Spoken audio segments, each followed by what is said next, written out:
할렐루야. 오늘 시간에 회심 시리즈 첫 번째 시간을 여러분과 함께 좀 나눠보려고 합니다. 제가 한 영상을 우연히 보았는데요. 한 16살 된 고등학교 남자아이가 학교를 간다고 해놓고 실종이 된 겁니다. 시간이 지나서 그 학생이 미국 학생인데 그 남자 학생이 길에서 쓰러져서 총을 맞아서 죽은 시체로 이제 발견이 된 거죠. 그래서 그 범인들이 이제 줄줄이 잡혔는데 19살, 18살, 17살입니다. 왜 죽였느냐 했더니 그 18살 아이의 옷과 신발이 마음에 들어서 그것을 빼앗으려고 하니까 저항을 한 거죠. 그때 이제 17살 아이가 방아쇠를 당긴 겁니다. 그래서 이제 약식 재판이 열렸고 유가족들과 피해자들이 호소를 하고 오열하는 가운데 재판이 시작이 되었는데, 이제 유가족들이 왜 아들을 죽였냐 하면서 호소를 하고 할 말이 없느냐 했을 때 실실 웃고 있는 거예요. 저도 그 영상을 보고 너무 깜짝 놀랐습니다. 어쩜 이렇게 사람을 죽이고 실실 웃고 별일 아니라는 듯이 머리를 흔들고 그놈의 손은 왜 이렇게 움직이면서 이러고 있는 거예요. 계속 사람을 깐족깐족 약 올리듯이요. 그 피해자 엄마는 오해를 터뜨리고 말을 못 이어요. 그 모습을 보니까. 분노에 얼마나 착했습니까? 아들은 떠나버렸고 그 사랑하는 아들, 그 사진 보니까 정말 정겨웠던 모자 관계였는데 그렇게 아들을 죽인 겁니다. 그때 이 어머니를 대표해서 물어본 거죠. 가족이. 당신 왜 죽였느냐? 왜 애를 죽였냐고 했을 때, 왜 내 아들 죽였냐고 했을 때 그 아이가 뭐라고 얘기했냐면, 내가 당신에게 하고 싶은 말은 나는 집에 곧 갈 거라는 것뿐이다. 나는 내 가족을 너무 사랑하니까 빨리 집으로 가고 싶다. 이 말을 한 거예요.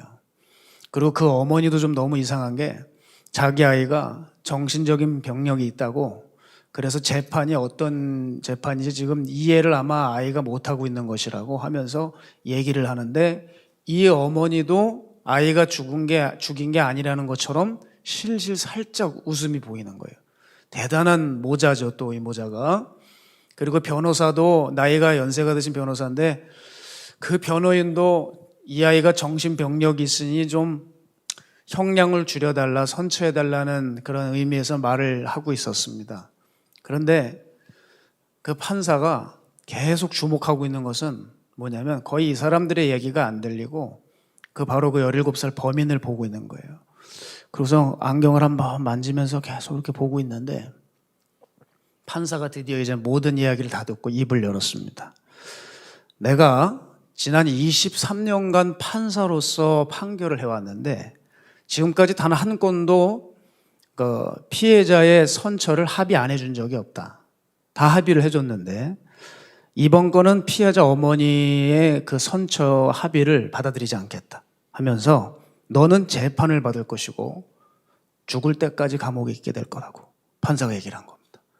그 예상 밖의 판결을 듣게 되자 그 아이가 그 표정이 그렇게 실실 웃고 있다가 옆에 있는 변호사에게 어떻게 좀 해봐요 그러는 거예요. 그때 옆에 있던 변호사도 고개를 절레절레 흔들면서 마치 내가 이런 꼴통 같은 놈을 왜 내가 변호를 하지?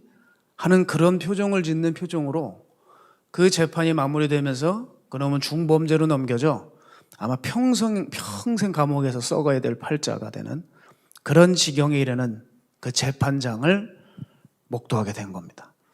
여러분, 제가 그 황당한 장면을 보면서 저렇게 어이가 없이 사람을 죽여놓고도 저런 행동을 하는 어린아이의 모습에 참 기가 찼지만 그것 이상으로 제가 놀란 것은 사람들이 이렇게 죄에 대한 인식이 너무 둔감해졌다는 거예요.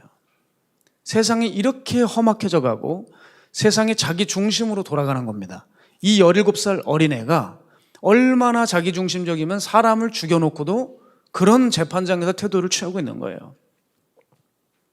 제가 어린이 크리스찬 만화를 요즘 보고 놀랐어요. 아이에게 만화를 선별하지 않겠습니까? 봐도 그 히즈쇼라고 하는, 히가 이제 하나님이죠. 하나님의 쇼 이런 식으로 해서 크리스찬 만화가 있는데 거기 보니까 사단의 종들, 악당들이 사람들 앞에 명찰이 붙어 있더라고요. 이 J자, 지저스라고 하는 J의 알파벳을 떼고 I를 갖다 딱 붙여놓더라고요. 알파벳 I.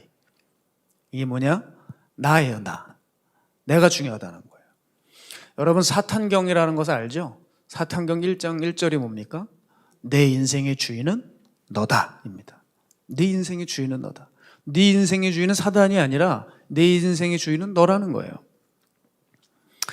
여러분, 요즘 청년들에게 가장 매력적이고 선호하는 사상이 이 사상 아니겠습니까? 자기 중심적인 사고와 그 세계 속에서 살아가는 것. 자기 입맛에 안 맞으면 다 뒤집어 엎어버리고 어른이고 뭐고 제 멋대로 판단하고 다루려고 하는 성미. 이런 인간의 자기 중심성 때문에 세상은 빛을 잃어가고 망해가고 있다는 것입니다. 근데 우리가 이것을 뭐 어렵게 찾지 않아도 되는 것이 최초의 인류인 아담과 하와에게서 그 시작이 나오지 않습니까? 하나님의 형상을 지은 그들이 사탄의 말을 고분고분 들어서 어떻게 됩니까? 땅에 저주가 임하고 엉겅퀴를 내고 그 땅은 결국 인간에게 신음과 고통의 역사를 안겨주게 되었다는 것이죠. 그때 사탄이 속인 것이 뭡니까? 인간이 하나님이 될 수 있다라는 제안을 한 것이죠. 이 땅의 주권이 하나님의 것인데 이 땅의 주권을 인간에게 가져오려고 하는 시도를 사단이 했다는 거예요. 즉 세상을 인간 중심으로 보겠다는 거예요. 저는 그래서 이게 참 두려운 일이라고 생각을 합니다. 여러분 뉴스를 보시게 되면 얼마나 과학기술이 발전하는지 모릅니다. 그렇죠? 그래서 저는 이것이 좋은 징조라고 보여지지 않고 저에게는 참 두렵기만 한 일입니다. 여러분 뭐 요즘에 테슬라라고 하는 그 전기자동차가 또 유행을 하고 있는데 거기 일론 머스크라고 하는 그 사람, 그 전기차를 만든 일론 머스크라는 사람이 요즘도 달에 가서 기지를 세우고 화성도시를 만들겠다는 포부를 가지고 지금 프로젝트를 진행 중에 있지 않습니까? 근데 그런 말을 들을 때 저는 뭐 뉴스가 막 대서특필을 하고 언론이 떠들썩해도 저는 살짝 겁이 나더라고요. 사람의 욕심과 호기심이 하나님의 영역까지 침범하는 것은 아닌가 생각이 듭니다. 여러분 우리가 눈에 보이는 결과에 여러분의 마음을 빼앗겨서는 안 돼요. 그것을 이루어내는, 그것을 시행하는 그 사람의 마음이 어떠하느냐를 봐야 됩니다. 그 일론 머스크라는 사람이 여러분 천재적인 그런 기질을 가지고 있긴 하지만 지금 언론에서는 떠들썩합니다. 생방송 쇼에서 대마초를 피웠어요, 실제로. 그러니까 그 테슬라 회사의 임원진들이 줄줄이 회사를 떠나가고 있었거든요. 자, 이거 보세요. 이런 불건전한 사람이 과연 얼마나 인류 사회에 큰 공헌을 하겠습니까? 여러분 결과를 보지 마시고 그 마음속에 무엇이 들어있는지를 보셔야 된다고요. 그 사람의 생각과 사상이 반드시 결과물에 반영이 될 수밖에 없는 것입니다. 이게 무섭죠. 여러분 사람들이 이런 사람들이 자꾸 요즘 늘어나고 있는데 그들이 하는 프로젝트가 이 땅을 위대하게 해주는 것이 아니라 이 땅을 점점 고통의 땅, 심판의 땅으로 몰아가고 있다는 것을 아셔야 되는 겁니다. 여러분 이미 이 땅은 코로나로 고통을 겪고 있어요. 사람들이, 교인들이 이렇게 반문합니다. 왜 하나님께서 이 전 세계에 코로나로 인해 이 질병이 확산될 때 사람들의 고통을 묵인하고 계시는가? 이걸 따지는 사람들 분명히 왜 없겠습니까? 근데 저는 묻고 싶은 거예요. 저는 이렇게 응수하고 싶어요. 아니 하나님이 코로나 일으켰습니까 이걸? 여러분 이건 사람이 자기 중심적인 생각을 내려놓지 못해서 중국 우한에서 바이러스가 출현한 겁니다. 누구 탓을 하는 거예요? 누구 탓을? 여러분 더 우스꽝스러운 것이 뭔지 압니까? 사람이 바이러스를 만들어 놓고 사람이 컨트롤을 못해요. 하나님이 나서 주시지 않으시면 안 되는 황당한 일이 벌어지는 거잖아요. 백신이요? 여러분 백신 우리가 맞을 수 있을까요? 예? 부강한 나라들이 백신 다 챙기지 우리 같은 나라에게 그게 돌아올 수나 있겠어요? 이 말이 안 되는 거거든요. 코로나가 어떤 면에서 우리에게 그런 면에서 유익을 줬다면 인간이 얼마나 나약하고 유약한 존재인지를 깨우치고 있다는 것입니다. 보세요. 1년 전 얘기예요. 이게 코로나가 1년 전이에요, 여러분. 아직도 속수무책이에요. 눈에 보이지도 않는 바이러스 하나 못 잡고 있단 말입니다. 게다가 이놈이 똑똑해서 변이를 일으켰죠. 이제는 여러분 어려워지는 거예요. 이제는 계속 변이를 일으키면. 자, 핵심은 뭐냐? 자기중심적인 생각이 세상을 이렇게 바꾸어 놓았다는 겁니다. 우리네 삶의 지형을 완전히 송두리째 앗아가 버렸어요. 그 못된 본성 때문에, 그 마음 때문에 전 세계가 지금 골머리를 앓고 있다는 거죠. 기억하셔야 돼요. 결국 세상을 정복하는 것이 뭐냐? 인간의 더러운 마음입니다. 마음이 이렇게 강력해요. 마음은 눈에 보이지 않는다고 해서 만만하게 보는데, 여러분, 눈에 보이지 않는 바이러스보다 더 무서운 것이 사람의 마음입니다. 이 마음가짐 하나로 인해서 지금 세상이 이렇게 되어버린 거예요. 기억하셔야 돼요. 마음을 잘 다스려야 됩니다. 생명의 근원이 여기서 나오는 것입니다. 지금 가장 강하고 통제 불가능한 이 마음, 그럼 어떻게 변화될 수 있을까? 우린 묻지 않을 수가 없습니다. 이 마음은요, 인간 스스로의 힘으로 마음을 바꿀 수 없어요. 자신의 본성을 변화시킬 수가 없습니다. 인간 힘으로는. 그래서 예레미야가 오늘 이렇게 말해주고 있는 거예요. 구수인이 그의 피부를, 표범이 그의 반점을 변하게 할 수 있느냐? 할 수 있을진데 악에 익숙한 너희도 선을 행할 수 있으리라. 이게 여러분 개역 개정이 참 번역이 좀 그래요. 그렇죠? 이게 무슨 말이냐? 구수인이 그의 피부를 못 바꾼다. 표범이 그의 반점을 지울 수 없다. 하물며 악에 익숙한 너희가 선을 행할 수 있겠느냐? 못한다 이거예요. 못한다. 여러분, 구수인은 흑인입니다. 흑인. 흑인의 검은 피부가 백인의 하얀 피부로 갈 수 있을까요? 누구 지금 떠올리고 계시죠? 예전에 사탄 숭배자인 마이클 잭슨. 이놈이 수억을 들여가지고 그 수술을 받았어요. 그죠? 그런데 어떻게 됐습니까? 코가 제 위치에 붙어 있지를 못하고 떨어지잖아요. 코가 문드러져서 흉측하게 변해버렸지 않습니까? 이게 뭘 말해주고 있는 거죠? 검은 피부가 흰 피부가 되는 것은 불가능하다. 여러분, 검은 피부를 아무리 박박 문질러 보세요. 이게 검은기가 없어지나? 그냥 벌게질 뿐이에요. 표범이 그 반점을 지울 수 있느냐? 없다. 그게 태생이다. 그게 유전자이기 때문에 안 된다는 거예요. 여러분, 저는 한국인입니다. 이 태생적 한국인이, 제가 미국을 사모하긴 합니다만은, 제가 미국인이 되고 싶어요. 만약에 예를 들면 제가 열심히 돈 벌어서 성형수술을 하고 집회 나가가지고 주사 맞으면서 미국인이 되려고 여기저기 고친다고 생각해 보시죠. 예? 뭐 이렇게 흐뭇해하세요? 불가능합니다. 불가능합니다. 제가 어느 지역에서 어느 나라에서 살고 있건 저는 한국인 유전자를 가지고 한국인으로 사는 것밖에 없는 거예요. 마찬가지로 한 번 죄인은 영원한 죄인으로 살아가야 되는 신세라는 겁니다. 악에 익숙한 우리가 선을 행하기는 참으로 어렵다는 겁니다. 그래서 예레미야가 했던 이 비유, 구수인이 피부색을 바꿀 수 없다는 비유는 정말 탁월한 비유라고 말씀드릴 수 있어요. 자, 그럼 제가 가정을 조금 바꿔볼게요. 그럼 가령 흑인이 온갖 노력을 다해서 피부색을 바꿨다고 해보죠. 그런데 예레미야가 얘기하는 것은 뭐냐? 그것보다 더 힘든 게 너희들 뭔 줄 아냐? 존재적 죄인의 본성을 자기 스스로 온갖 노력을 기울여서 바꾸는 것. 죄인 안에 죄를 해결하는 문제, 너무나도 비교할 수만큼 어렵다. 피부색 바꾸는 것만큼, 그것보다 비교할 수 없을 만큼 어렵다는 게 바로 우리 본성을 바꾸는 문제라는 거예요. 저는 제가 지난번 설교 때도 말씀드렸지만 제가 오른쪽 어깨 시술을 받았습니다. 오른쪽 어깨 시술을 받고 나면 피가 정말 등에 흥건히 졌습니다. 항상 그러니까 피가 런닝 메리아스에 다 졌습니다. 나름대로 간호사가 처치를 해주지만 잘 닦고 집으로 이제 인천으로 올라와서 벗어보면 이제 런닝 셔츠에 흥건히 피가 많이 젖어 있어요, 등에. 그럼 그걸 열심히 빠릅니다. 근데 빨아도 제 아내가 그래요. 틀렸대요.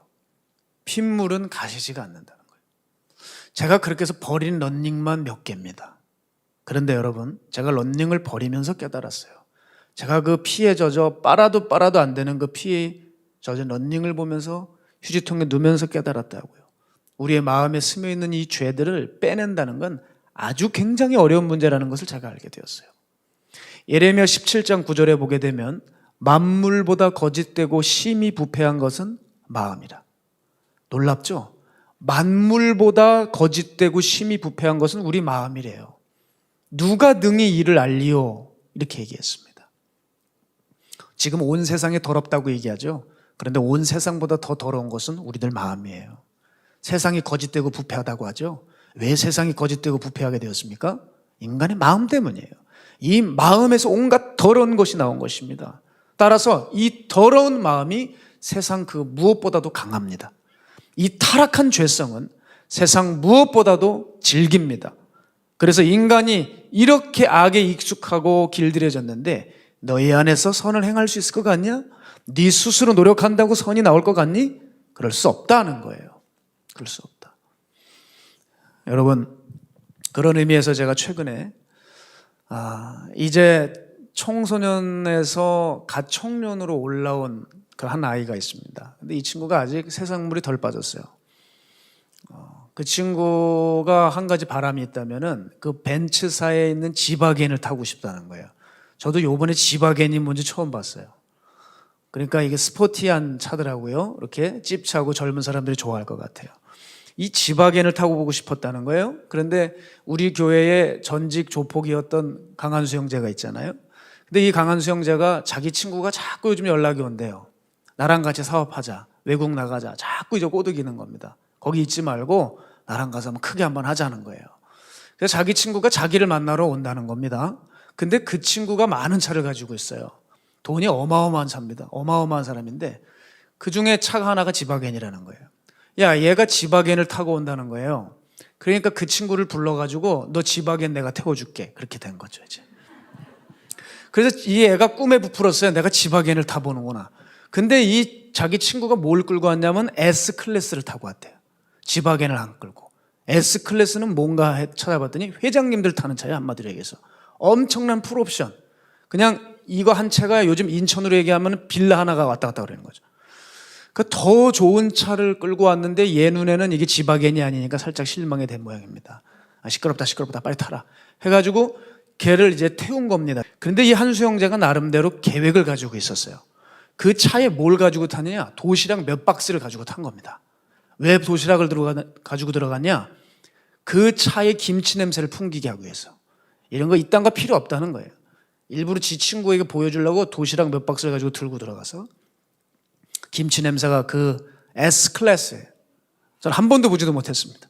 그 S클래스의 김치 냄새가 가득 차고 있을 때에 대놓고 그 앞에는 자기 친구 들으라고 이렇게 얘기했대요. 그리고 자기 친구를 가리키면서 이 아이에게 물어봤대요. 야, 너 저 운전하는 저 형이 멋져 보이지? 이제 죄를 져서 교도소 가야 돼. 이 삶이 멋있어 보이니? 이게 좋은 줄 아니? 그걸 가르쳤대요. 아이를 가르치고 싶어서 그렇게 했대요. 그리고 왜 도시락 가지고 들어갔냐? 너 나한테 아무리 백날 얘기해도 부질없다. 소용없다. 너 이 삶이 얼마나 무가치한 삶인 줄 아냐? 그거 알려주고 싶어서 차에 타서 동인천으로 가자 그랬대요. 그 동인천으로 가서 노숙인들 있는 데 가서 도시락을 나눠주는 거예요. 나 이렇게 산다. 그러니 포기해라는 거죠. 그 친구가 그렇게 어디로 가자, 어느 나라로 가자, 사업을 하자 그러는데 아무 말이 없더래요. 아무 말이 없이 슥 가버리더래요. 저한테 그러더라고요. 한수 형제가, 목사님, 역시 안 돼요. 제가 그 친구를 전도해 보려고 하고 이렇게 노숙인들을 섬겨보는 모습을 보여줘도 소용이 없어요. 그 친구는 교도소에 들어가서 거기서 깨닫지 않는 한 이 세상 밖에서는 어려울 것 같습니다. 저는 관계를 끊으려고 합니다. 그러면서 이 전화번호부에서 아마 이제 삭제를 한 모양이에요. 여러분, 무슨 말씀을 여러분께 드리고 있느냐면 쥐바겐 얘기하는 게 아니고 사람이 이렇게 바뀌는 것이 그만큼 힘들다는 것입니다. 사람이 안 바뀌는 거예요. 악에 익숙하고 세상살이에 익숙한 일반 사람이 자기 본성을 꺾고 주님 앞에 온다? 굉장히 어려운 일입니다. 그런데 이 한수 형제님은 점점 변화되어 가고 있는 거예요. 매일 밤 동인천을 나가요. 매일 밤. 이번에도 어디서 어떤 전도사님이 옷을 주셨는데 그 옷이 오자마자 어떻게 알았는지 와서 그 옷을 들고 가서 노숙인들을 다 입혔어요. 저한테 그러더라고요. 노숙인을 안 돌보면 자꾸 내리에서 어른어른거려서 못 살겠대요. 그리고 최근에 노숙인을 섬기고 자기 방으로 들어오는데 자기가 이런 깨달음을 얻었대요. 아, 나에게 잠을 잘 수 있는 방이 있다는 것이 얼마나 감사한 일인가. 그런 얘기를 어제 저한테 하더라고요. 그래서 야, 형제 큰 깨달음 얻었다고 했어요. 여러분, 어떻게 이 형제가 이런 것이 가능해질까요? 어쩜 그렇게 딱딱한 악한 자기 본성에 균열이 가는 일이 생길까요? 이것이 스스로는 어렵다는 거예요. 그 형제도 모르는 사이에 하나님의 말씀이 노출이 된 겁니다. 하나님의 사람들이 주변에 포진되어 있고 하나님의 말씀을 들을 수밖에 없는 삶에 딱 되니까 자기도 모르는 사이에 그런 마음이 쑥쑥 들어오는 거예요. 제가 물어봤어요. 차에서 예수님 정말 만난 것 같냐? 만난 게 아닐까요? 왜냐하면 나에게 이런 마음이 들어온다는 것이 참 신기하고 놀랍다는 거예요. 왜 이런 마음이 드는지 모르겠다는 겁니다. 자, 그가 골방에서 늘 할 수 없고 아무것도 할 수 있는 것이 없고 친구들 만나지 않고 후배들 만나지 않고 혼자 골방에서 하나님의 말씀만 주구장창 계속 들었던 그런 시간들이 있었기 때문에 자신도 모르는 사이에 길들여졌던 악에서 건져지는 거예요. 점점. 아멘입니까? 자, 구수인이 피부색을 바꾸는 것보다 훨씬 어려운 것이 사람의 마음이라고 했는데, 사람 마음 바꾸는 게 이렇게 어렵다는데 이것을 가능하게 해주는 일이 뭐라고요? 하나님의 말씀이 들어오면 된다는 거예요. 여러분, 이거는 제가 짜맞춘 얘기가 아닙니다. 베드로전서 1장 23절 너무 중요한 이야기고요. 이건 암송해야 되는 구절인데요. 우리 함께 읽겠습니다. 시작. 너희가 거듭난 것은 썩어질 씨로 된 것이 아니요 썩지 아니할 씨로 된 것이니 살아있고 항상 있는 하나님의 말씀으로 되었느니라. 아멘. 히브리서 4장 12절 하나님의 말씀은 살아있고 활력이 있어 좌우의 날선 어떤 검보다도 예리하여 혼과 영과 및 관절과 골수를 찔러 쪼개기까지 하며 또 마음의 생각과 뜻을 판단하나니. 아멘. 살아있는 하나님의 말씀은 우리의 혼과 영과 마음 깊숙한 것을 찔러 쪼개기까지 하면서 바꿔놓는 것입니다. 하나님의 말씀 외에는 구수인이 피부색을 바꿀 수 없듯이 사람의 악한 본성이 변할 수 없듯이 굉장히 힘든 문제인데 하나님의 말씀이 임하면 그것이 된다는 것입니다. 우리 믿으시면 아멘 크게 해보시길 바라요. 그 하나님의 말씀이 들어오면 바뀌어요. 그리고 그 말씀 자체이신 예수 그리스도를 우리 안에 진짜 모시면, 예수의 말씀이 우리의 삶 가운데 거하면, 말씀을 들었다고 해서 자신은 살지 않는 자기를 속이는 자들 말고 썬데이 크리스찬들처럼 주일마다 예배당 들락날락하는 그런 사람들 말고 말씀이 우리 안에 자리 잡기 시작하면 우리의 삶은 반드시 바뀔 수밖에 없다는 거예요. 바뀌지 않은 사람들, 말씀을 제대로 안에 모시지 않은 사람들만 너무 받기 때문에 하나님의 말씀에 아무 능력 없고 효험이 없구나 이렇게 착각하는 것이죠. 하나님의 말씀을 제대로 믿고 따르는 사람들이 왜 안 바뀝니까? 왜 안 바뀌어요? 예? 말이 안 되는 얘기예요. 여기 서 있는 저도 깜짝 놀라요. 제가 어떻게 나 같은 게 여기서 하나님 말씀을 전할 수 있지? 요즘 또 유튜브 보고 가끔 고향 사람들이 연락이 와요. 걔가 너냐고. 말은 그렇게 안 해. 아유, 참 이렇게 훌륭한 사역을 하고 계시다고. 그거 하고 싶은 마음은 뭐겠어요? 응? 그게 너냐? 이런 거 아니겠어요? 그렇습니다, 여러분. 저도 놀래요. 하나님의 말씀이 임하고 그 말씀대로 따라 순종하다 보니까 어쩌다 보니까 여기까지 왔어요. 어쩌다 보니까. 제가 여길 계획했겠습니까? 네? 그렇습니다. 하나님의 말씀을 믿고 받아들이면 그 말씀이 내 육적 체질을 변화시킵니다. 여러분, 불이 닿으면 어떻게 됩니까? 그 물건이 형체와 모양이 바뀌듯이 하물며 하늘의 불이 여러분의 심령 가운데 임하면 바뀌고 형질이 변하는 것입니다. 사람의 본성이 얼마나 강합니까?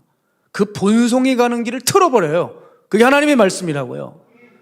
왜 하나님의 말씀이 주일마다 매번 선포되는데 성도들은 변화되지 않는가?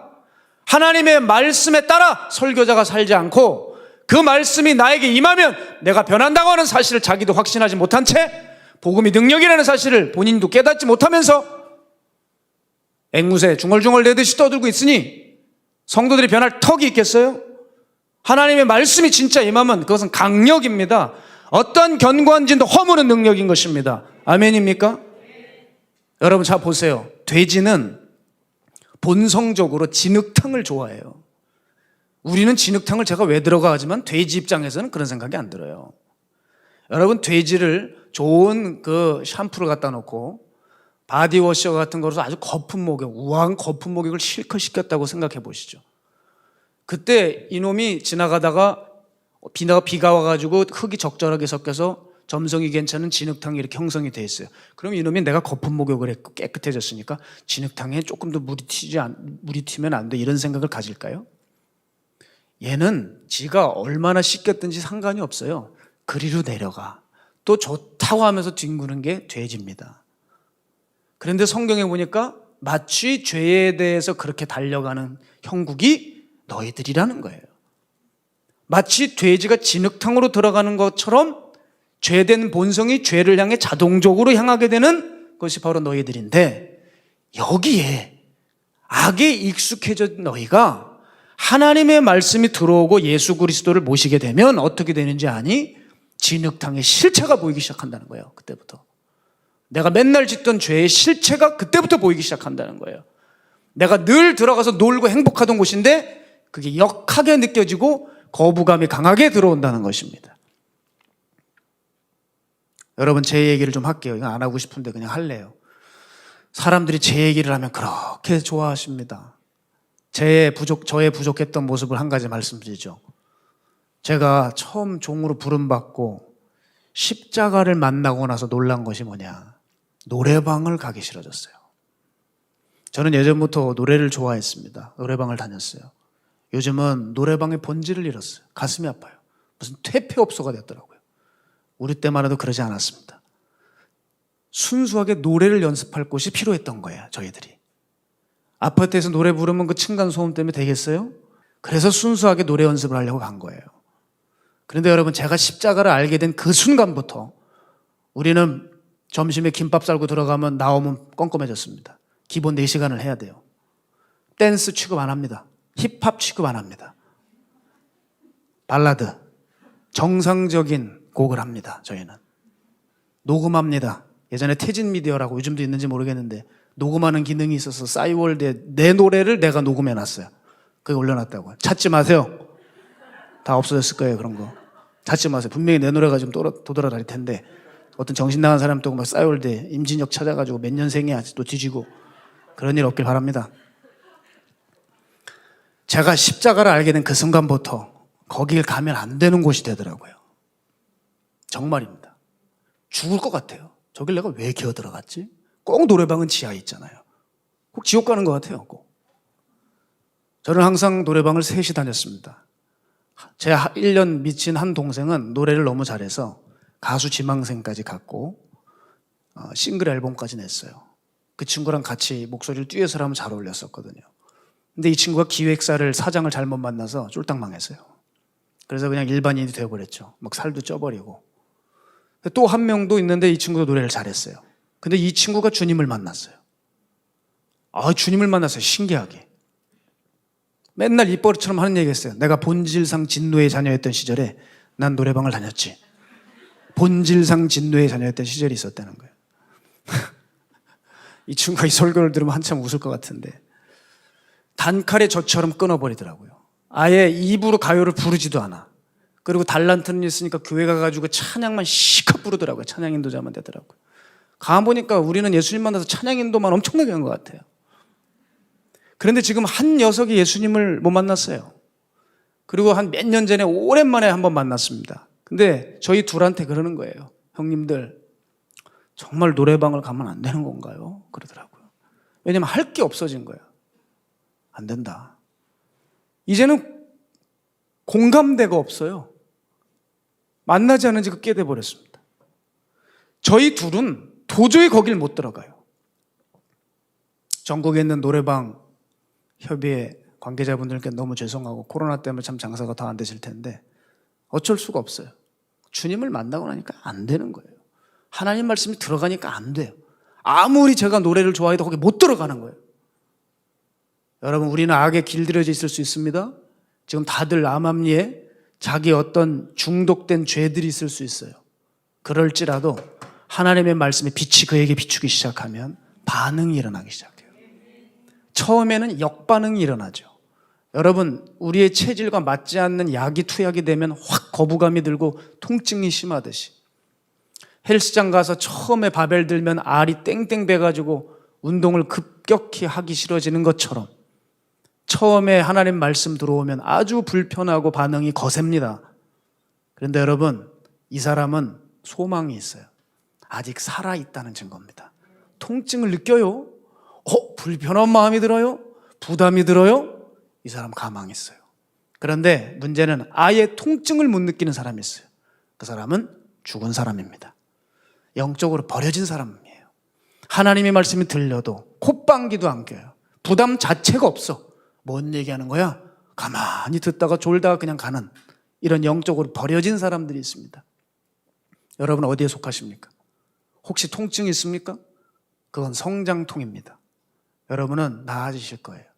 시간 지나면, 나중에 헬스장 가서 처음에만 알 배지 후일에 지나면 알 다 풀리고 멀쩡해지는 것처럼 여러분의 새로운 영적인 체질이, 기질들이 형성이 될 겁니다. 여러분의 지금의 통증과 부담을 감사하게 여기셔야 돼요. 여러분 살아있다는 거거든요. 그래서 여러분 힘겨워도 자꾸 주님의 말씀 앞에 나오십시오. 그 방법밖에 없습니다. 그리고 부탁드리기는 말씀을 내 삶에 진짜 직접적으로 갖다 대세요. 내 삶 속에 가장 죄악이 많은 그 부분에 말씀을 바로 거기에 대입을 시키시란 말입니다. 제가 20년 전부터 알고 있던 신앙인들이 있어요. 그들 중에 어떤 사람은 내가 전도를 몇 명 했다. 새벽 예배를 빠진 적이 없다. 그러니까 목회자들이 그 마음의 중심을 모르고 그냥 결과물이 있으니까 열심히 그 사람들 불러가지고 상장을 내리주는 거예요. 근데 너무 안타까운 건 뭔지 압니까? 그 사람 마음 안에 진짜 버려야 될 것, 교만과 허세는 가만히 두고 있는 거예요. 거긴 하나님의 말씀을 갖다 대지를 못하더라고요. 여러분 지금 요즘 다 그래요. 하나님께서 가장 싫어하시는 건 손도 안 대고 있으면서 자신은 신앙생활하면서 잘하고 있다고, 나는 교회에서 인정받고 있다고, 내가 참 신앙인이라고 착각하는 사람이 한두 명이 아니라 이 말입니다. 이게 얼마나 무서운 일인지 몰라요. 오늘 이 회심 시리즈를 통해서 정신을 바짝 차리셔야 돼요. 하나님의 말씀이 결정적으로 자기가 도려내야 될 부분을 피해간다고요. 그럼 그 죄 때문에 죽는 거예요. 아시겠습니까? 내 팔에 뼈에 암이 있었는데 그 뼈에 암은 제거했습니다. 근데 폐의 암은 제거를 안 했어. 그럼 어떻게 됩니까? 그 사람 죽어야 됩니다. 죽어야 돼요. 오히려 더 폐에 붙은 게 치명적일 수 있어요. 사람들이 이런 식으로 신앙생활을 눈 가리고 아웅하고 앉아있다는 거예요. 사람들만 모르면 되지 하면서 은밀한 죄악을 계속 아구아구 짓고 있는 거예요. 여러분 그 사람은요 자기 기만에 빠져서 자기가 구원받은 줄 알고 착각하다가 하나님 앞에 서게 될 겁니다. 교회에서 쓰는 용어들로 자기 인생을 막 두루말고 치장은 하고 살지만 마음은 하나도 변화되지 않은 겁니다. 이게 얼마나 황당한 일입니까 여러분? 혹시 여러분 안에 지금 자꾸 습관적으로 짓는 죄들이 있습니까? 시간만 되면 처리된 줄 알았는데 또 올라와서 여러분을 사로잡는 죄 있습니까? 그것에 대해서 지금 여러분 어떤 조치를 취하고 계세요? 거기 하나님의 말씀을 쬐고 계십니까? 습관의 영향력은 정말 무섭더라고요. 항상 하고 있었던 것은요, 사람이 무의식 가운데서도 그걸 해요. 제가 어제도 결혼식장 갔다 왔는데 세상에 일로 와야 되잖아요, 집으로. 넋을 놓고 있는데 어딜 가냐니까 다락방을 가고 있더라고요. 옆에 있던 한수 형제가 목사님 지금 어딜 가고 있는 거냐 대체. 아 미안하다. 내가 또 다락방을 가고 있다. 그러니까 넋만 놓으면 산기도 맨날 가니까 그냥 자기도 모르게 거기 가고 있는 거예요. 여러분 하물며 악한 습관의 영향력도 동일해요. 내가 항상 내 인생을 질질 끌고 다니고 시간을 투자했던 것들 있죠. 그게 나도 모르는 사이에 그걸로 나를 끌고 가더라니까요. 그리고 거기 완전히 갇혀버리는 거예요. 어제 또 그래서 한수 형제랑 우리 목사님의 딸격인 그 수빈 자매가 결혼식을 했는데 그 은혜스러운 결혼식을 다녀오면서 제가 한수 형제가 차에 타면서 이런 얘기를 했어요. 그 어제 날이 소위 세상 말로 되게 꾸리꾸리 하더라고요. 야, 이런 날씨는 뭐 하는 날이지? 내가 슬쩍 물어봤어요. 그랬더니 술 먹는 날이죠. 그러더라고요. 맞아요. 그런 날은 술꾼들이 술 먹으러 나가는 날이에요. 근데 여러분 그 사람들이 꼭 술 먹으러 나갈 때 누군가가 붙잡고 이러면 안 됩니다 할 때 꼭 하는 말이 있어요. 뭐라는지 아세요? 아이, 한 잔만 하고 올게. 그러고요. 여러분, 한 잔이 돼야 말이죠. 한 잔이. 한 잔만 먹고 온다면 그거 해도 될지 모르겠어요. 혈액순환엔 도움이 될 테니까. 한 잔이 두 잔 되고 두 잔이 넉 잔 되고 나중에는 술독을 끌어안고 밤새 이루고 있는 거예요. 어제도 제가 산에서 기도 마치고 집으로 오는 길에 보니까 처량한 광경 하나 봤습니다. 남편이 술에 쩔어가지고 그냥 완전히 주체를 못해요, 몸을. 아내가 그걸 팔짱을 끼고 힘겹게 집으로 끌고 가는데, 야, 어디서 많이 본 광경이더라고요. 여러분, 귀신의 역사도 똑같습니다. 귀신이 처음에는 하나의 죄를 물고 들어오지만 마음속에 딱 들어와서 보니까 여기 괜찮거든요. 이 정도면 귀신 역사하기 좋은 마음인데 하면 이놈이 가만히 있을 줄 아세요? 더 사악하고 강한 귀신 둘을 데리고 와요. 또 둘을 데려오죠. 셋이 됐죠? 야, 이거 셋이 있어도 괜찮은 것 같은데 이놈이 완전히 그냥 우리를 너무 대접을 잘해주는데 나가서 또 다섯을 데리고요. 일곱을 데려와요. 그래서 군대 귀신 되는 겁니다. 여러분, 군대 귀신은 또 다른 군대 귀신 데리고 들어와요. 그래서 완전히 그 사람 마음 안에 귀신 소굴이 되는 겁니다. 도대체 이 마음에서 귀신들이 떠들어서 웅성웅성돼서 살 수가 없는 거예요. 여러분, 죄 하나당 귀신 하나로 보면 딱 맞습니다. 여러분, 무슨 죄 짓고 계십니까? 거기 그 귀신 들어가 있는 거예요. 하나의 죄 지으면 귀신 하나 들어오는 거고, 두 개의 죄 지으면 두 개 귀신 들어오는 거라고 생각하시면 딱 좋습니다. 여러분. 따라서 처음을 조심하십시오. 처음 들어오고 여러분의 문을 뚫고 드는 그 귀신을 내쫓으셔야 돼요. 시작을 하지 말라 이 말입니다. 시작을. 한 번 죄 지었을 때 얼른 회개하세요. 그래서 안 그러면 다 데리고 들어와요. 다 데리고. 시궁창 됩니다. 따라서 여러분, 늘 넘어지는 죄와 함께 들어오는 이 귀신을 여러분의 마음에 허용하지 마시고 늘 죄와 싸우되, 특별히 어떤 죄요? 늘 넘어지고 이 습관적인 죄와 싸우되 피 흘리기까지 싸우라 이 말입니다. 아무도 알지 못하는 은밀한 죄와 싸우세요. 하나님 용서해 주시겠지. 살짝 눈 감아 주시겠지. 그런 자기가 만든 하나님 섬기는 거 이제 그만하고 영원히 죽기 싫으면 지금 당장 회개해라 이 말입니다. 제 아무리 여러분 기껏 성자같이 돌아다니고 활동해도 여러분, 이 죄와 싸우지 않는 자들은 성자로 이름이 불렸어도 어느 날 황당하게 넘어져서 먼 산 쳐다보며 허탈하는 역사가 일어나는 거예요. 구스인의 피부를 하얗게 만들 수 없는 것처럼, 표범의 반점을 지울 수 없는 것처럼 우리 인간 이 악한 죄된 본성은 그렇게 만만한 게 아닙니다. 게다가 여러분, 최악의 경우를 말씀드리겠습니다. 최악의 경우. 죄와 싸우는 것은 고사하고 구원을 바라는 마음조차 없는 사람이 있다는 거예요. 죄와 싸울 생각도 없는 사람이 있다는 겁니다. 제가 예전에 구원의 결정적 증거 시리즈에서 말씀드렸죠. 첫 번째 시간 참 중요한 설교를 했던 것 같아요. 참된 회개의 조건이 제가 뭐라고 말씀드렸습니까, 여러분? 죄와 싸우는 전쟁이 있어야 된다 그랬어요. 참된 회개는 죄와 싸웁니다. 싸우지 않으면 그 사람 회개한 게 아니에요. 그래서 지옥 가야 돼요. 구원론을 확실히 알려드릴게요. 다들 예수 믿으면 구원받는다. 맞습니다. 그런데 예수 믿는 그 믿음이 뭐냐 이 말이에요. 예수 믿으면 구원받는데 그 예수를 믿는 내용이 뭐냐 이 말이에요. 그 믿음은 회개의 믿음입니다. 한없이 죄의 길로 가던 나를 방향을 틀어 꺾어버리지 않으면 그것은 회개도 아니고 예수 믿는 것도 아닙니다. 교회를 다녀서 구원받는 게 아니라 회개해야 구원받는 것입니다. 이 정확한 구원론을 여러분 마음판에 새겨놓으십시오. 그러니 죄와 싸우지 않는 사람이 교회만 다닌다고 해서 천국 가겠습니까? 여러분, 가룟 유다를 보세요. 이 사람이 신앙인 무슨 교회 다닌 수준 정도가 아니잖아요. 예수님이 옆에 계셨어요. 예수님께서 옆에 계시는데 자신의 죄와 싸우지 않았다고요. 죄된 마음을 허용했다고요. 수많은 귀신들이 들락달락거렸다고요. 주님이 뭐라 그러세요? 요한복음에는 그는 마귀다 그랬어요. 심지어 그 탐욕의 마음의 불을 끄지 못해서 자기 스승을 사지로 몰아넣었고, 여러분, 나쁜 짓을 하려면 뒷감당을 할 수 있는 배짱이 있어야지 나쁜 짓도 하는 거예요. 자기 스승 십자가 내 던져놓고 뒷감당이 안 돼가지고 자기의 마음 추스리지도 못해 자기 인생 스스로 정리하는 이런 황당 어이없는 그런 인간이 되어버렸다 이거죠. 마음이 이렇게 무서운 겁니다. 악에 익숙해진 본성으로 회개하지 않고 어떻게 구원을 이룰 수 있단 말입니까, 여러분? 기억하셔야 돼요. 하나님께서 지금까지 살게 하신 거 은혜입니다. 하나님께서 지금까지 우리의 생명을 보존시켜 주신 거 은혜입니다. 왜 그럴까요? 여러분 구원받게 하기 위해서. 여러분이 참 믿음으로 세상을 깨우치게 하기 위해서. 너희는 세상의 빛과 소금이라 하셨어요. 너희는 교회의 빛과 소금이 아니라 세상의 빛과 소금이라 하셨어요. 교회에서만 괜찮고 그럴싸한 사람처럼 흉내내지 말고 세상 나가서 빛이요 소금으로 살아가라 이 말이에요. 주님이 놀라운 과업의 역사로 우리를 부르셨어요. 그런데 우리들이 그거에 반응하고 있냐 이 말입니다. 하나님께서 생명 주신 이유를 기억하십시오. 적어도 우리가 신앙인이라고 한다면 각자의 골방에 앉아서 하나님께 회개 한번 당연히 했었어야 돼요. 여러분, 내가 구원받았다고 한다면 내 골방에서 내 영혼은 지금 어디를 가고 있지? 당연히 물어봤어야 돼요. 그거 없습니까?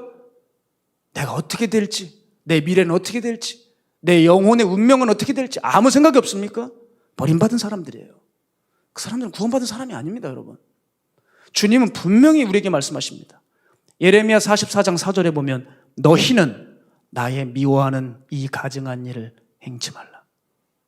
너희는 나의 미워하는 이 가증한 일을 행치 말라. 더 이상 우리를 정욕이 주관하지 못하도록 해야 합니다. 정욕이 나를 끌고 다니는 일 없어야 됩니다. 정욕에 무릎 꿇지 마십시오. 정욕에 순종하지 마세요.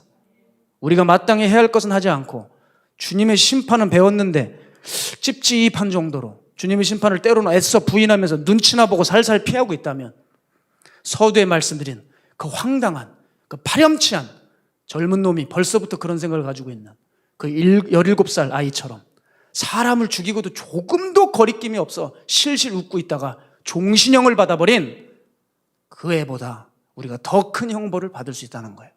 그 아이는 예수를 몰라서 그랬다고 칩시다. 우린 예수를 알고도 회개하지 않고 돌이키지 않는다. 여러분, 이거 얼마나 황당한 일입니까? 제가 왜 이렇게 오늘도 힘주어 강조하느냐? 사람들이 하나님의 말씀을 듣지 않아요. 최근에도 박 목사님이 하신 말씀이 나는 더 이상 집회를 나가는 것에 대해서 회의감이 든다. 내가 설교를 한들 뭐가 달라지겠느냐? 사람들이 설교를 들어도 변하지 않는다. 과연 설교 사역을 언제까지 해야 될까? 그런 회의감에 빠지셨대요. 차라리 내 남은 인생을 아프리카에 던져 아버지 앞에 마지막에 그 인생을 아름답게 주 앞에 올려드리고 싶다는 그 목사님의 고백을 제가 들었어요. 여러분, 한 세대를 풍미한 부흥사십니다. 박보영 목사님이. 온 교회를 흔들어 깨우면서 교회의 그 지형을 바꾸셨어요. 성도들의 그 심령의 땅을 개간시킨 분 아닙니까?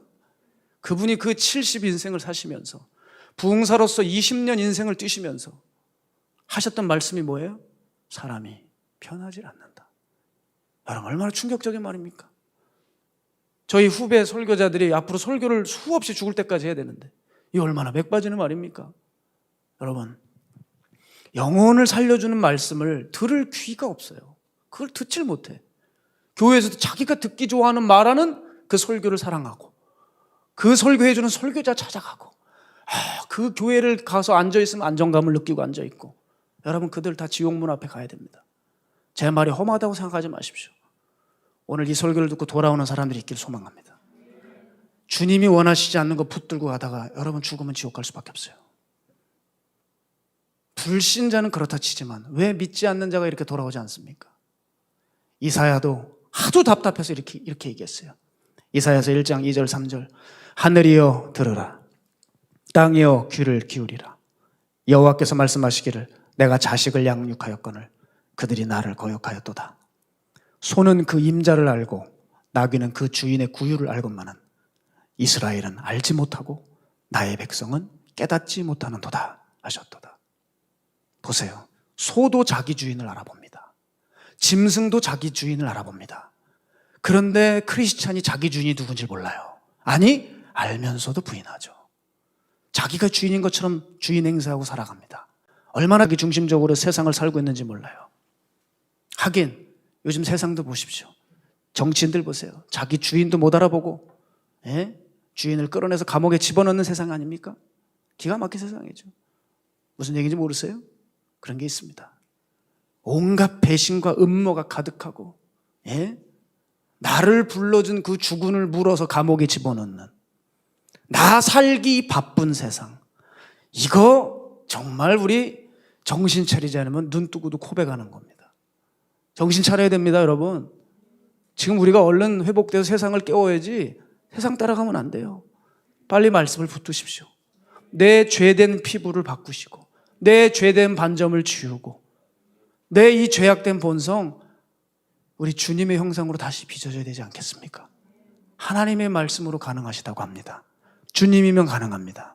복음이면 가능합니다. 복음을 붙드세요. 말씀을 정리하면서요. 제가 어제 밤 10시에 전화를 한 통 받았어요. 너무 반가운 일임이어서 제가 바로 받았어요.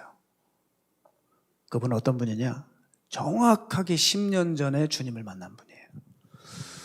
어떤 분이냐면 우울증으로 고생을 하고 계셨습니다. 근데 마가의 달 합방의 집회를 참여하셨습니다. 제가 그분을 접하게 되고 제가 이분을 그냥 이렇게 둬서는 안 될 것 같고 인하대학 병원으로 제 차에 모셔서 그렇게 의사를 만나게 하고 그분을 모셔오면서 그 차 안에서 복음을 전했어요, 제가. 근데 놀랍게도 그 차 안에서 복음을 전하는 그것 때문에 우울증이 났어요. 참 놀라운 일이 일어난 거죠. 그래서 의사 앞에 갔는데 내가 우울증 때문에 당신 앞에 왔는데 지금 내가 우울증이 사라진 것 같다. 예수님이 살아계신 것 같은데요 하면서 이런 말을 하니까 의사가 이건 뭐 하는 사람이야? 하면서 어이없이 하면서 자 나가세요 이렇게 된 거죠. 그래서 그분을 모시고 왔었어요. 근데 이분이 저에게 전화가 온 겁니다. 부산 분입니다. 부산 사투리가 아주 걸걸한 분입니다. 자기가 이런 얘기를 하시더라고요. 본인이 신앙생활을 하다가 힘들 때가 있으면 항상 붙드는 사건이 있대요. 그게 뭐냐면 저래요. 여러분, 제가 뭐 이게 대단한 일 한 거 아니잖아요. 여러분 더 귀한 일 많이 하시지 않습니까? 아니 병원 중에 있는 성도 당연히 모셔가지고 대학병원 모셔다 드리는 게 그게 큰일입니까? 그런데 이분에겐 그게 충격이었대요. 말도 안 돼. 세상의 잣대로 생각해보면 이건 이해할 수가 없대요. 목사님 이해하고 들어주세요. 그러면서 저보다 한참 어린 사람이 10년 정도 제 위신데 그 젊은 사람이 자기를 끌고 그렇게 섬겼다는 게 이해가 안 된대요. 그러면서 이분이 이렇게 계속 얘기해요. 또 계속 저한테 양해를 구하더라고요. 제가 이렇게 마치 속어처럼 얘기하는 것을 좀 이해해 달라고. 저는 이런 마음이 들었습니다. 당신들 나한테 왜 그랬을까? 그냥 보내주지. 그들은 왜 그때 나한테 그렇게 했을까? 이게 당신에게는 항상 의문점이 남았대요. 뭐 답은 간단하죠. 예수님 닮아가려고 하는 것뿐이죠. 근데 그분에겐 신앙이 없으니까 왜 그랬을까? 그들은 왜 나한테 그랬을까? 이거예요. 그런데 여러분, 이분이 최근에 본인이 안수 집사님으로 교회에서 임명을 받았답니다. 근데 이제 고민이 생겨서 전화하신 거예요. 사실 예수님을 믿는데 마음의 확신도 점점 줄고 세상과 신앙생활 사이에서 너무 갈등이 심해서 제가 생각이 났답니다. 그래서 전화를 걸어서 어떤 조언을 얻어볼까 해서 전화를 하신 겁니다. 그래서 제가 이런저런 얘기를 했더니 예전이나 지금이나 목사님 똑같으시네요 그러더라고요. 그래서 뭐 제가 어땠는지는 잘 모르겠는데 그분의 전화를 받는 순간 저는 알았어요. 하나님의 인도하심이구나 이것이. 왜냐하면 이 영혼 붙잡으라고 하나님이 저에게 이분을 연결시켜 주신 것입니다. 저는 그래서 지금 믿음의 확신이 없다고 해서 고민도 않고 얘기했어요. 하나님의 말씀을 이제부터 간절하게 다시 읽어라. 하루에 10장, 바쁘면 5장. 하나님의 말씀을 진지하게 읽으면서 하나님 나를 좀 만나주세요 하면서 읽으세요. 저도 목사지만 삶이 힘겨울 때 하나님의 말씀을 보게 되면 힘든 마음이 사라지고 마음이 정돈되고 정리가 된다. 그리고 때로는 마음에 불이 붙는다. 목사도 하나님의 말씀을 이렇게 읽는다. 성도님 꼭 다시 읽으세요. 신약부터 읽으세요. 복음서부터 읽으세요. 예수님이 뭐라고 말씀하셨는지 읽으세요. 알겠다고 하고 여전히 또 껄껄 웃으면서 목사님은 10년 전이랑 똑같은 얘기를 한다고 하면서 그렇게 웃으셨어요. 그때 저는 이분이 웃는데 마음이 급해졌습니다. 제가 분명히 말씀을 드렸어요. 여러분 최근에 저희 교회 자매가 소천했습니다. 그 젊은 36살 자매가 퇴근 후에 차가 전복되어 결혼을 앞두고 죽었잖아요. 얼마나 놀랐습니까? 제가 그 장례식 다녀오면서 마음이 되게 급해졌거든요. 사람이 언제 죽을지 모른다. 우리 교인들 다시 한번 단련을 시키고 준비시켜야 되겠다. 제가 그래서 회심 시리즈를 준비한 거예요. 가장 중요한 말씀이 뭘까? 회심밖에 더 있겠냐. 제가 그분에게 얘기했습니다. 성도님이 어떻게 들을지 모르겠지만 사람이 죽은 후에 천국과 지옥이 있습니다. 내가 믿음에 대한 확신이 없고 정말 예수님 잘 믿지 않으면 우린 지옥 가야 합니다. 제 말을 기억하십시오. 지옥은 반드시 있습니다. 여러분 부탁드리겠습니다. 저는 그렇게 그분과 대화를 끊었는데 이분이 생각나시면 기도해 주세요. 이분이 정말 예수님이 믿어지고 확신을 가질 수 있도록 기도해 주세요. 사람 마음 변하는 거 쉽지 않습니다. 10년이 지났는데도 아직도 예수님에 대한 마음에 확신이 없으시대요. 그러나 저는 기도했어요. 하나님 바꾸어 주십시오. 말씀으로 변화시켜 주셔서 저 영혼 확신 갖고 천국 입성하게 해 주십시오. 여러분 기도해 주세요. 그리고 여러분도 마찬가지입니다. 저는 이제 여러분을 어떠한 경우에도 살리고 싶습니다. 그래서 회심의 말씀을 당분간 주님께서 전하라고 할 때까지 전하고 싶어요. 다시 말씀드리며 정리하면 인간 스스로는 구스인이 피부색을 바꿀 수 없는 것처럼 죄악된 본성 바꾸는 거 쉽지 않습니다. 그러나 주님의 말씀으로는 가능합니다. 예수님 말씀하셨어요. 너희가 진리를 알지니 진리가 너희를 자유케 하리라. 진리가 너희를 자유케 하리라. 앞으로 전하는 이 진리의 말씀을 통해 우리 안에 스며들어있는 독이 다 빠져나가고 그렇게 변하지 않는 본성이 하나님의 말씀으로 말미암아 바뀌는 기적이 일어나시기를 주의 이름으로 축복합니다. 우리 시간 함께 이 찬양하면서 준비하신 예물 봉헌했으면 좋겠어요. 오늘 이 시간에 마음이 상한 자를 고치시는 그 주님의 역사가 오늘 이곳에 임하여 우리들의 심령이 주님의 마음으로 바뀌어지길 축복합니다. 우리 찬양하겠습니다.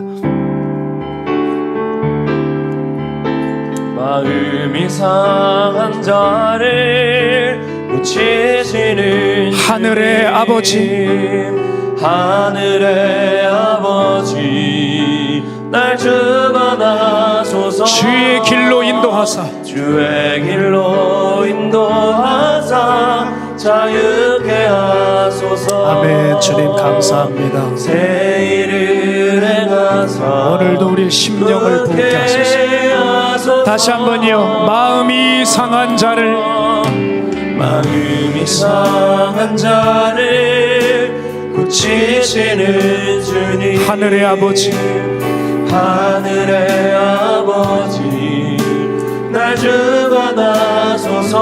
주의 길로 인도하사. 주의 길로 아멘. 오늘 이 찬양 가운데 주의 은혜가 부어지길 축복합니다. 새 일을 행하사, 새 일을 행하사 분케 하소서. 의에 줄이고 목이 마르니 성령의 일을 부소서. 의에 줄이고 목이 마르니 내 잔을 채워 주소서. 성령으로 채우사, 성령으로 채우사 주보게 하소서. 주의 임재 속에, 주의 임재 속에 은혜 알게 하소서. 주 뜻대로 살아가리, 주 뜻대로 살아가리. 세상 끝날까지 오늘 나를 빚으시고 나를 오 주여 말씀으로 우리를 새날 허락하여 주십시오. 내가 주님께 목마릅니다. 의에 줄이고 목이 마르니 성령의 기름, 성령의 기름 오 주님 역사하십시오. 의에 줄이고, 의에 줄이고 목이 마르니 내 잔을 채워 주소서. 의에 줄이고, 의에 줄이고 목이 마르니 성령의 기름 부소서.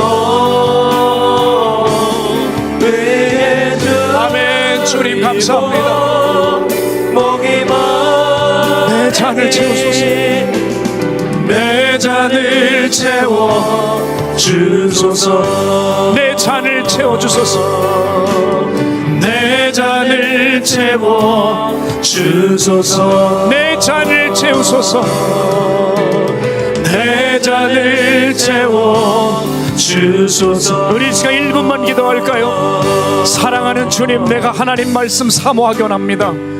그 말씀 내 안에 진짜 역사해서 내 안에 가장 최악의 부분 도려내게 하여 주시고, 오늘 구수인이 그 피부를 바꿀 수 없듯 죄악의 본성이 바꿀 수 없으나 하나님의 말씀은 살아있고 강한 활력이 있어 하나님 심령과 골수를 찔러 쪼개고 혼과 영혼까지 변화시키니 주여 그 말씀 내게 흘려 들여보내 주시옵소서.